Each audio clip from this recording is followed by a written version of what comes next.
नमस्कार मित्रांनो, मी जयकर मांडके माझ्या चॅनलवर आपल्या सगळ्यांचे स्वागत करतो.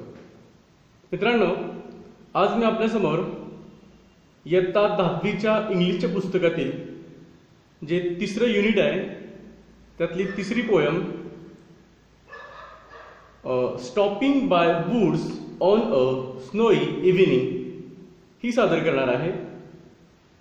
याचे कवी रॉबर्ट ली फ्रॉस्ट हे आहेत, ज्यांचा कालावधी 1874 ते 1963 आहे. पेज नंबर 102 वर ही कविता आहे. माझ्यासमोर पुस्तक आहे.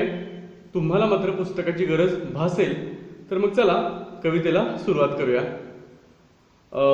Robert Lee Frost was an American poet. तर रॉबर्ट ली फ्रॉस्ट नावाचे एक अमेरिकन कवी होते. He is highly regarded for his realistic depiction of rural life. तर त्यांनी एक वास्तववादी असं वर्णन हे ग्रामीण जीवनाचं केलेलं होतं, त्यामुळे त्यांना उच्चतम असा सन्मान मिळालेला होता त्या काळामध्ये. And his command of American colloquial speech, आणि त्यांची अमेरिकन कोलोक्वियल स्पीचवर त्यांची कमांड होती, त्यांचा हातखंडा होता, प्रभुत्व होतं. कशावरती? आता कोलोक्वियल या शब्दाचा अर्थ अनौपचारिक, म्हणजे अमेरिकन जे काही अनौपचारिक भाषण आहे त्याच्यावरती त्यांचा हातखंडा होता किंवा कमांड होती असं म्हणू आपण. He is one of the most popular and critically respected American poets of the 20th century. तर 20व्या शतकातील ते एक सगळ्यात लोकप्रिय आणि ज्यांना क्रिटिकली रिस्पेक्टेड केलेलं होतं, म्हणजे अगदी काळजीपूर्वक गंभीरपणे आणि निपक्षपातीपणे ज्यांना आदर दिला गेलेला होता असे ते कवी होते. 20व्या शतकातील ते एक कवी होते, एकमेव असं म्हणू आपण. ही रिसिव्ड 4 पल्टायझर प्राइजेस फॉर पोएट्री. आता त्यांना त्यांच्या कवितांसाठी 4 पल्टायझर प्राइजेस अवॉर्ड जे आहेत हे मिळालेले होते. In this poem the poet describes a little incident happening in a snowy evening. आता या कवितेमध्ये एका जिथं बर्फाळ अशा बर्फाच्छादित किंवा हिमवर्षाव होत असलेल्या सायंकाळचं वर्णन, संध्याकाळचं वर्णन या कवितेमध्ये कवीने केलेलं आहे. As a traveller the poet is fascinated by the beautiful scenes in the woods. Wood म्हणजे जंगल, वूड्स वन. तर त्या जंगलातलं किंवा वनातलं अत्यंत सुंदर असं जे काही दृश्य आहे बर्फ पडतानाचं, बर्फाच्छादित त्या वनाचं, या दृश्यानं आकर्षून गेलेला, मोहून गेलेला लेखक हे प्रवासी काय म्हणू आपण त्याला, प्रवासी म्हणून तिथे आलेले होते आणि ते मोहून गेले होते ते सगळं पाहून.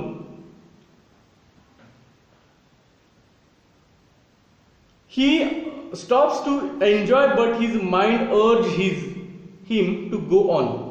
आता ते तिथे थांबले, त्यांना खूप आनंद मिळत होता, पण त्यांचं मन मात्र त्यांना ती जागा सोडून घरी जाण्याचं, घरी परतण्याचं काय करत होतं तर आग्रह करत होतं. तर मग चला मित्रांनो आपण प्रत्यक्षात कवितेला सुरुवात करूया. Whose woods these are I think I know. ते जंगलामध्ये थांबलेले आहेत. आपला त्यांच्या सोबत त्यांचा घोडा पण आहे. वनामध्ये तिथं बर्फ पडते, बर्फाचे अशा वनामध्ये थांबलेले आहेत आणि ते म्हणतायत की हे जंगल नेमकं कोणाचं आहे, कोणाचं असावं आहेत असे ते विचारतायत. I think I know. आणि मला असं वाटतं की हे जे जंगल नेमकं कोणाचं आहे हे कदाचित मला असं वाटतं की ते मला माहीत आहे, मला माहिती आहे, मी जाणतोय हे कोणाचं नेमकं जंगल आहे ते. His house is in the village though. ते पुढं असं म्हणतात की हे जंगल ज्याच्या मालकीचं आहे त्याचं घर हे गावामध्ये आहे. जरी though he will not see me stopping here. तरी सुद्धा ते मी इथं थांबलेलं आहे हे त्यांना दिसणार नाही, हे ते पाहू शकणार नाही. To watch his woods fill up with snow. आणि त्यांना अजून त्यांना काय पाहणार नाही तर त्यांचं जे काही वन आहे, जंगल आहे ते संपूर्णपणे बर्फानं आच्छादित झालेलं आहे, भरून गेलेलं आहे, हे ते पाहू शकणार नाहीत किंवा हे त्यांना पाहायला भेटणार नाही. कारण का तर हे जंगल ज्याच्या मालकीचं आहे तो राहतो कुठं, तर गावामध्ये त्याचं घर आहे, तिथं तो राहतो. पुढे बघा, my little horse must think it queer. आता इथे क्विअर या शब्दाचा अर्थ दिलाय बघा, स्ट्रेंज म्हणजे विचित्र. तर माझा छोटासा घोडा निश्चितच त्यानं असं विचार केला असेल की हे एक विचित्र आहे, हा एक विचित्र गोष्ट आहे. कशाची बघा, to stop without a farmhouse near. म्हणजे फार्म हाऊस म्हणजे तुम्हाला माहित असेल की शेतातील घर. तर इथं कुठलंही शेतातील घर नसताना आपण ह्या अशा जंगलामध्ये थांबलेलो आहोत, हे पाहून माझ्या घोड्याला निश्चितच हे विचित्र वाटलेलं असणारच आहे, असं इथं कवी म्हणतात. Between the woods and frozen lakes the darkest evening of the year. तर आम्ही कुठं थांबलोय, तर between the woods and frozen lake. म्हणजे इथं इतका बर्फ पडतो, इतकं कमी तापमान आहे, टेम्परेचर आहे की जिथली लेक सुद्धा फ्रोझन झालेलं आहे. म्हणजे जे सरोवर असेल म्हणा किंवा तळं असेल, तलाव असेल, तो सुद्धा गोठून गेलेला आहे. आणि अशा जंगलामध्ये आम्ही थांबलेलो आहोत. आणि ही जी काही सायंकाळ आहे ती वर्षातील सगळ्यात डार्केस्ट आहे, the darkest evening of the year. ही जी संध्याकाळ आहे ती वर्षातील सगळ्यात अंधारी असलेली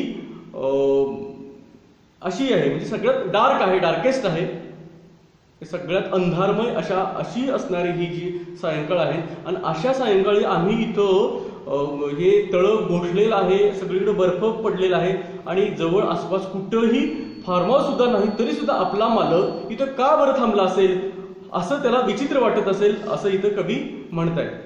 पुढे बघा, he gives his harness bells a shake. Harness बेल्सचा अर्थ इथे दिलाय बघा, bells tied in the neck of a horse to control it. म्हणजे बघा, घोड्याचा जो लगाम असतो त्या लगामावरती लावलेल्या ज्या बेल्स आहेत, त्या बेलला घंटे आहेत, त्यानं काय केलं तर जोरात हलवलं, त्यानं जोरात झटका दिला, हलवलं. आणि to ask if there is some mistake. ते कशासाठी, तर कवी असं म्हणतो की त्याला मला विचारायचं आहे की अरे काही आपलं काहीतरी चुकतंय की काही, अरे आपलं काही चुकतंय की काही, इथं काही आपली चूक तरी नाही ना, आपण थांबून काही चूक करतोय की नाही, असं त्यांना कवीला विचारायचं आहे. त्या कुणाला, तर त्या घोड्याला. ही हा इथं हे सर्वनाम घोड्यासाठी वापरलेलं आहे. The only other sound the sweep of easy wind and downy flake. आता या जंगलामध्ये इतकं शांत जंगल आहे, तर तिथं फक्त आवाज येतोय कशाचा, तर the sweep of easy wind and downy फ्लेकचा. आता डाउनी फ्लेकचा अर्थ येत आहे soft feather like snow flakes falling.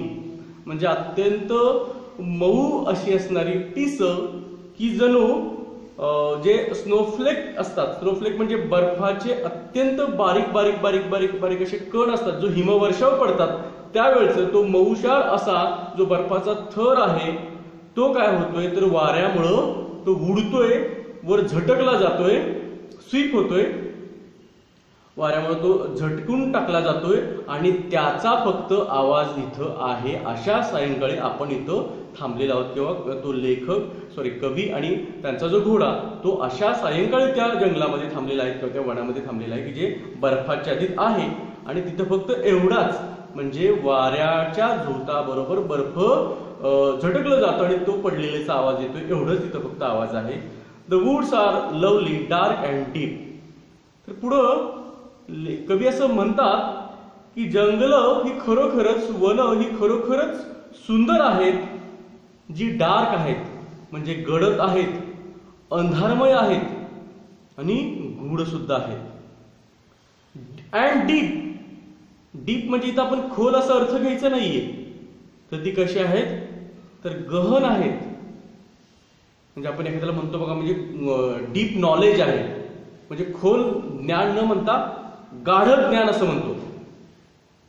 तर हे जंगल कसं आहे, तर गहन आहे. म्हणजे या जंगलामध्ये खूपच काय आहेत, तर रहस्यमय अशा गोष्टी आहेत असं कवी म्हणतायत. But I have promise to keep. आणि मला एक वचन मात्र मला काय केलं पाहिजे, तर मला वचनं जी पाळली पाहिजे ती काय वचन आहेत बघा. And miles to go before I sleep. तर मला जाण्यापूर्वी and miles to go before I sleep, म्हणजे मला झोपण्यापूर्वी मला अगदी मैलोन मैल मला दूर गेलं पाहिजे, मला चाललं पाहिजे. कधीपर्यंत, तर झोपण्या अगोदर. And miles to go before I sleep. जंगल खूप सुंदर सुरेख आहे, गहन आहे, गूढ आहे. त्याच्याच बरोबर तिथे अंधारी सुद्धा, अंधारमय आहे, गडद आहे. असं असलं तरी सुद्धा मला दूरवर जाण्याचं किंवा या जंगलातून दूरवर जाऊन माझी जी काही प्रॉमिसेस आहेत, माझी जी काही वचनं आहेत ती मला पूर्ण करायची आहेत. आणि ही वचनं पूर्ण करायची आहेत कधी, तर झोपी जाण्यापूर्वी मला हे काय केलं पाहिजे, तर मला मैलोन मैली दूर जाऊन झोपी जाण्यापूर्वी मला माझं हे वचन पाळलं पाहिजे, जरी हे जंगल सुंदर सुरेख असलं तरी सुद्धा. म्हणजे बघा, कवींना या कवितेत नेमकं काय सांगायचंय, तर एकाकी निर्मानुष अशा बर्फाच्छादित किंवा हिमवर्षा होत असलेल्या जंगलामध्ये हे कवी आपल्या घोड्यासोबतच होते. आणि तिथं फक्त आवाज, तिथं थांबल्यावरती त्यांना ते मोहक वाटलं म्हणून ते तिथे थांबले. पण त्याच्या घोड्याला असं वाटतं की आपला मालक इथं का असं विचित्रपणे थांबला असेल, इथं कुणीही नाहीये, फक्त आवाज हा बर्फ पडतोय आणि वाऱ्याबरोबर ती तो झटकून टाकला जातो याचाच फक्त आवाज आहे. आणि हे सगळं सुंदर जरी जंगल हे असलं तरी सुद्धा मला काय केलं पाहिजे, तर मला काही माझी वचनं आहेत, ती वचनं पूर्ण करण्यासाठी मला अगदी मैलोनी मैले गेलं पाहिजे. वचनं पूर्ण करण्यासाठी तेही कधी, तर मी झोपी जाण्यापूर्वी मला ही माझी जी सगळं वचनं आहेत ही पूर्ण केली पाहिजेत. तर अत्यंत सुंदर सुरेख अशी कविता आहे बघा. रॉबर्ट फ्रॉस्ट यांची ही कविता आहे. मला वाटतं निश्चितच तुम्हा सगळ्यांना माझी ही कविता आवडली असेल, म्हणजे मी हे एक्सप्लेन केलेलं आवडलं असेल. कृपया माझ्या व्हिडिओला लाईक करा, माझा चॅनल सबस्क्राईब करा. मी 100% मी अगदी फ्लॉलेस पणे देण्याचा मी प्रयत्न केलेला आहे. तर निश्चितच मला सगळ्यांना माझी ही कविता, म्हणजे मी एक्सप्लेन केली कविता तुम्हाला आवडली असेल. कृपया माझा चॅनल सबस्क्राईब करा. पुन्हा एकदा आपल्या सगळ्यांचं हा व्हिडिओ पाहिल्याबद्दल अगदी मनापासून धन्यवाद देतो मित्रांनो.